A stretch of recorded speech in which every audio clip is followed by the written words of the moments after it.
She texted, "I'm staying at my best friend Steven's place for a week. Don't be insecure." I responded, "Have fun." Then I changed my apartment's Wi-Fi password and shipped her mail to her parents. When she came back the next week expecting everything normal, I, 31 male, got the text on a Wednesday afternoon while at work.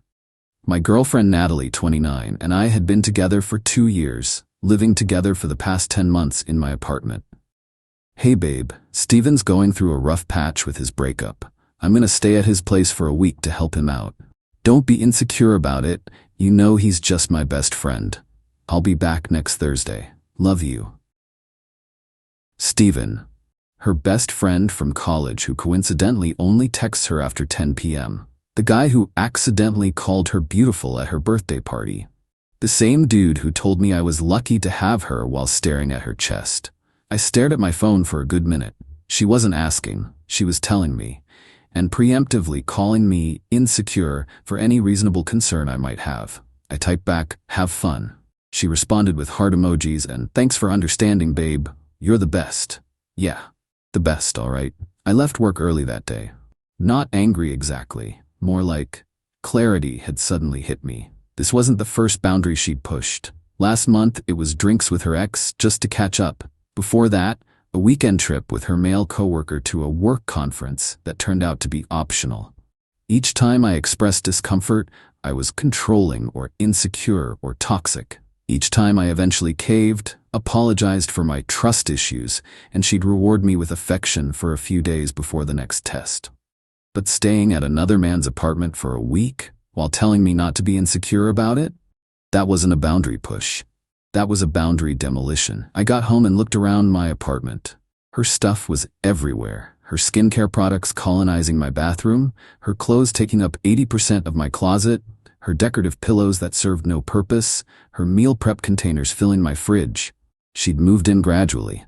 First it was a drawer, then half the closet.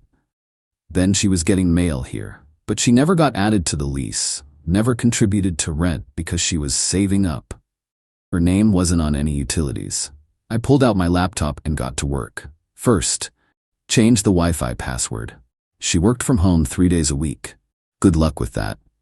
Second, set up mail forwarding. All her mail would now go to her parents' house in the suburbs. Let them wonder why their daughter's getting her credit card bills again. Third, packed up her obvious belongings, clothes, makeup, her collection of succulents that were somehow always dying. Everything went into boxes, neatly labeled. I'm not a monster, just practical. Fourth, changed my streaming passwords. Netflix, Hulu, Disney+, HBO Max. She had them all, had been mooching for 2 years. Fifth, removed her as my emergency contact at work and the gym, put my brother instead. By Thursday morning, I'd transformed the apartment back to how it was before Hurricane Natalie hit. Clean, minimal, mine. She texted me updates throughout the week like everything was normal. "Steven says hi. Making him dinner tonight. The poor thing can barely feed himself, lol. Watching movies on his couch. Miss you." I responded to each with variations of cool and nice. She didn't notice the difference. Too busy playing house with Steven, I guess. Update 1 Thursday came. She texted that morning. "Coming home around 6. Can't wait to see you, baby. Steven's feeling much better," I replied. I was sitting on my couch without her throw pillows, eating Chinese takeout straight from the container when I heard her key in the lock. Or trying to be in the lock. The scratching went on for about 30 seconds. Ryan, the door won't open." I walked over, opened it halfway. She was standing there with her weekend bag, looking confused and a little annoyed. "Hey, your key doesn't work," she said, trying to push past me. I didn't move. "Yeah, I had the locks changed." She laughed nervously. "What? Why? Did something happen?" "You moved out, so I figured I should update security." Her face went through several expressions. Confusion, annoyance, then a forced smile. "Babe, I was just helping Steven for a week. I didn't move out." "You stayed at another man's apartment for a week. Sounds like moving out to me." She actually rolled her eyes. "Oh my God, are you seriously being this petty? Let me in, Ryan. I'm tired." "Your stuff's in boxes by the door. Your mail now goes to your parents' house. The Wi-Fi password's changed. I'd appreciate if you could collect everything now." The fake smile dropped. Are you breaking up with me? Over staying with a friend?" I'm establishing boundaries. You made your choice to stay with Steven. I made mine to reclaim my space. That's when the rage started. You insecure little man. Steven is gay. I actually laughed. Steven's gay? The same Steven who dated Michelle for 3 years? Who hit on my coworker at the Christmas party? That gay Steven? She turned red. He's bi, but he's not interested in me. Cool story. Your boxes are getting heavy. Need help carrying them down? She tried pushing past me again. I stood firm. Natalie, you're not a resident here anymore. Please take your things. I've been living here for 10 months. You can't just kick me out. You voluntarily left to stay elsewhere for a week. You're not on the lease. This is my apartment. Would you like me to call building security to help with your boxes? She started crying, the tears that usually made me cave. Baby, please. This is crazy. I love you. I was just helping a friend. Then Steven can help you now, with moving. Her phone buzzed. She looked at it and her face went pale. Why is my mom texting me about receiving my Nordstrom bill? Mail forwarding, since you don't live here anymore. You forwarded my mail? Yes, to your permanent address, your parents' house. She was typing furiously on her phone, then stopped. The Wi-Fi isn't working. That's for residents only. I work from home tomorrow. Sounds like a you problem. Maybe Steven has good Wi-Fi. The next hour was a symphony of manipulation tactics. Tears. How could you do this to us? Rage. You're a pathetic, controlling psycho. Bargaining. Just let me stay tonight and we can talk tomorrow. Threats. I'll tell everyone what an insecure baby you are. Love bombing. Baby, you're the only man I've ever loved. I remained unmoved. Eventually she called Steven. I heard her sigh. Can you come get me? No, now. Because Ryan's being psychotic. Just come get me. 20 minutes later, Steven pulled up in his Prius. He actually had the audacity to come to my door. Bro, this is really unnecessary. Nothing happened. I looked him dead in the eye. Bro, she's your problem now. Enjoy your house guest. Natalie was dragging boxes to his car, shooting me death glares. As they loaded the last one, she came back. You're gonna regret this. We were perfect together. We really weren't. You just had free rent and Wi-Fi. I was the best thing that ever happened to you. The best thing that happened to me was buying this apartment before we met. In my name only. She slapped me. Not hard, but enough to sting. Steven pulled her away. Come on, Nat, he's not worth it. As they drove off, I touched my cheek and smiled. She just upgraded this from a civil separation to assault. Camera in the hallway definitely caught that. Update 2 Friday morning, the bombardment began. 62 texts from Natalie overnight. They ranged from apologetic novels to one-word insults. My favorite was, "You'll die alone with your stupid minimalist apartment." I screenshotted everything and didn't respond. Then came the call to my workplace. My boss pulled me aside. "Ryan, your ex-girlfriend called, said there's a domestic situation and you've made her homeless?" I showed him the texts, including the one where she said she was staying with Steven by choice, and the slap video from my hallway camera. He winced. "Yeah, we're blocking her number. You might want to consider a restraining order." By noon, her flying monkeys arrived. Her sister Melissa texted, "What did you do?" Natalie is hysterical. Me, she chose to live with Steven for a week. I chose to make it permanent. Over a friend? You're pathetic. Your sister told me not to be insecure while she moved in with another man. I took her advice and moved on. Then her best friend Tara, you changed the locks while she was helping a friend in need? That's illegal. She's not on the lease. She left voluntarily. I have it in writing that she was staying with Steven. Would you like me to forward the texts to you? Radio silence after that. The real entertainment came Saturday. Natalie discovered the full extent of the streaming service situation. She tried logging into Netflix at Steven's place. Denied. Hulu? Nope. HBO? Forget it. She actually created a group chat with me and Steven. "Ryan, I need the streaming passwords. That's just petty." Me? "Those are my accounts. Get your own." Dude, just share the passwords. Dude, just buy your own subscriptions. You've got a live-in girlfriend now. Congrats. Steven left the chat. Sunday brought a new development. Natalie's dad called me. Richard had always been cool with me, so I answered. "Ryan, what's going on? Natalie's mother is driving me insane. Something about mail-in locks?" I explained the situation calmly. The week at Steven's, the "don't be insecure" text. My response. Long pause. Then, she stayed at another man's place for a week? Yes, sir. And told you not to be insecure about it? Correct. Another pause. You have her stuff? All boxed up. She took it to Stevens. Good. Change your number too. And Ryan, you dodged a bullet, son. Plot twist I didn't see coming. Monday was when things escalated. I got home from work to find Natalie in the hallway with a locksmith. Miss, I can't just break into an apartment because you say you live here, the locksmith was saying. I've been living here for 10 months, she screeched. I approached calmly. Is there a problem? The locksmith looked relieved. Sir, are you the resident? I am. This is my ex-girlfriend who moved out last week. I showed him my ID and lease. Natalie had neither. Ma'am, I can't help you, he said and left quickly. Natalie turned on me. I'm calling the police. Please do. I have video of you assaulting me, plus texts showing you voluntarily left. This is harassment now. She called my bluff. The cops showed up 20 minutes later.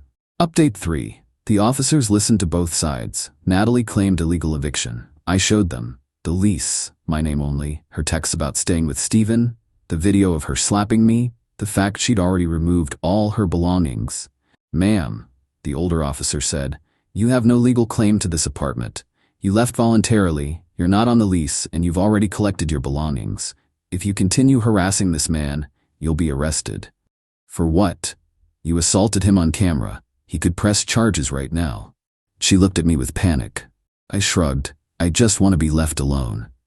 The officers made her leave. One pulled me aside. Get a restraining order. This type doesn't give up easy. He was right. Tuesday she tried a new approach. Posted on social media about being suddenly homeless after 2 years with a narcissist. Tagged mutual friends. Posted pictures of us from happier times with captions about not knowing who someone really is. The comments were initially sympathetic until my buddy Jake commented, "Didn't you move in with Steven last week?" Natalie, to help him. For a whole week, while in a relationship? The tide turned quickly. People started questioning her story. She deleted the post within hours.